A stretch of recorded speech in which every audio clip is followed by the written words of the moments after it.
So I want to move on to our song deep dives here. First record we're going to talk about was one of the biggest records the year it came out, I believe. Shawn Mendes's Shawn Mendes. Shawn Mendes's My dad calls him Shawn Mendes. Shawn Mendes Stitches. It's so funny. I hadn't listened to the record in a minute. Obviously I listened to it again to like go into the deep dive of it. I forgot so many like of the little things that I'd always admired about the record. But before I start asking those questions, how did you get involved in the record? What was, how did it all come together? Well, I was engineering at Amar Malik's studio, and Danny Parker had a session on the books with Teddy Geiger. And they had a 2-day session, and on the second day, they asked me to come in and help do the demo for the song that they'd been working on. And at the time, it was like a acoustic ballad, kind of a chiller song. You know what I mean? And so... when you say ballad, like did it feel like it was like more halftime?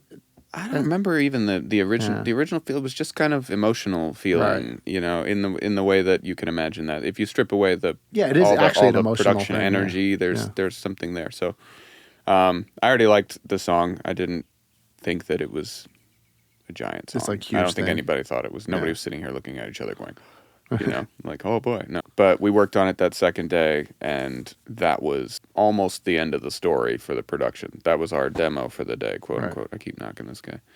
Demo. And when we sent that off, I think Teddy sounded great on it, and it was very convincing as a demo to begin with.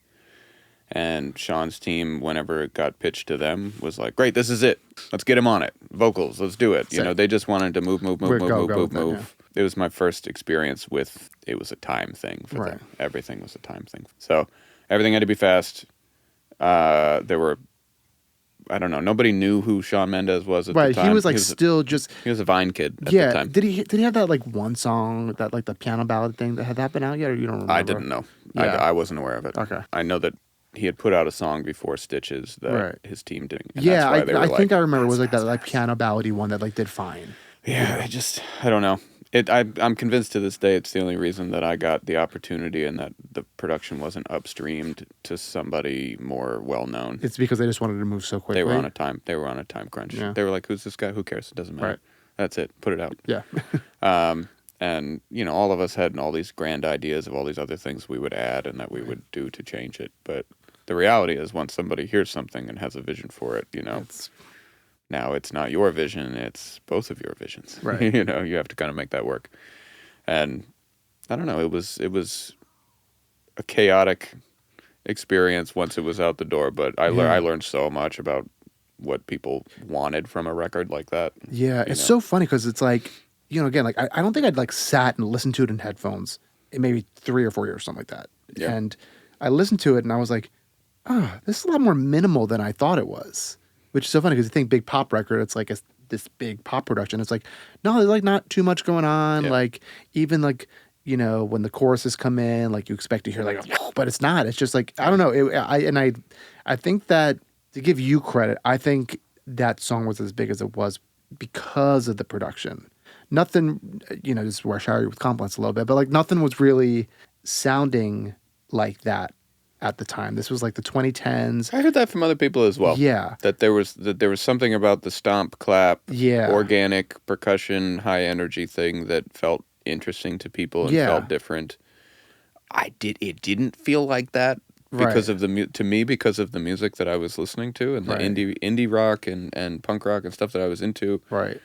That I didn't think I was reinventing the wheel there, but you're right. Context is everything. Like what you're putting out into the world sits in a context always. I mean, I remember when I first heard that record, we weren't friends yet, and I liked it right away. Where I was like, "Who's this kid? He sounds really good, and this production is like so like." Again, I thought it was really fresh. Where it was like it was a time when it was Katy Perry and I believe like Taylor Swift just entering pop, or because it was like 2014, 2015 when this came out. Yeah. Right. So it was that 1989 came out the next year, right? That it was like those kinds of sounds that were really dominating. And then, in my opinion, like you influenced his first 2 records, like albums, sound wise. whether they want to admit that or not. But I really think you did. Probably won't. Yeah, and that's fine. We can, you know. That's okay. I wouldn't claim it either. No. I think this is sort of I've had that thought a long time for a lot of years as well. That one of the in an industry like music production, where everybody wants to show everybody what they can do all the time. Stitches was about engineering. Yeah. That's what that was. That was capturing people's performances. There's only three total elements in there that are not organic. There's one kick sample. There's one transition thing, like a swell sound. Yeah, that like comes right before the chorus. And then the strings are from Expand. Yeah. If you know the... I know the exact string sound it is, too. I know. Because I used it all the time. It's great. Yeah. I just found it one time. I've never used it on anything else, to be honest with you. Yeah. There's been times where people have wanted to, but that was one where it was like people liked it because it sounded artificial. Yeah. And it was the way it all I've used those came together. in a couple productions back in the day that like people are like, what's that pizzicato string sound? It's like, oh, it's just Expand one. It just kind of works. It works, like, and nobody touches Expand anymore. Right, so it's like if you want to stand out, picking instruments, things that other people aren't touching. So funny. Yeah, so I wanted to talk about, because I wrote in my notes here, everything seems organic, but I wanted to talk about the claps and stomps in that song are so iconic. What was the recording process like with that? So the real trick here is that they're not claps. Oh, okay. They are thigh slaps. I see. I call them ham bones. Ham bones. I have learned that from you since then, but that's what they are. Yeah. So if you to avoid clapping into this microphone, right. If you clap and then snap, listen to the difference in those sounds. Right. And you need an in-between. And that's what slapping your thighs kind of was. Yeah. So this was Teddy and Danny and myself like slapping our thighs. At that time, everything was going manly cardioid into a TG2 preamp into a distressor. Nice. That was everything. And we were like, once it was in the box, were you like processing it too much, or just kind of like? I don't know if we had the fatso at that point, right. But there was a number of months where all we had in there was the TG2, the distressor, and the fatso. And so almost everything I would run back through the fatso because everything sounds better except sub bass going back through a fatso. Right. I remember you telling me you ran like most of the tracks through the fatso, before you would send it out. Harmonics, baby. Yeah. Saturation makes everything sound. This is part of like if you're going to approach a minimalist production, saturation is your very best friend. Right. It is the thing that makes not a lot of things sound very big and fill the space. Right.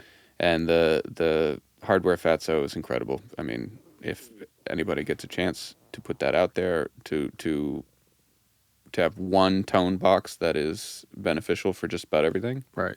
Just get that guy. And I know I've been using the plugin again recently. Yep.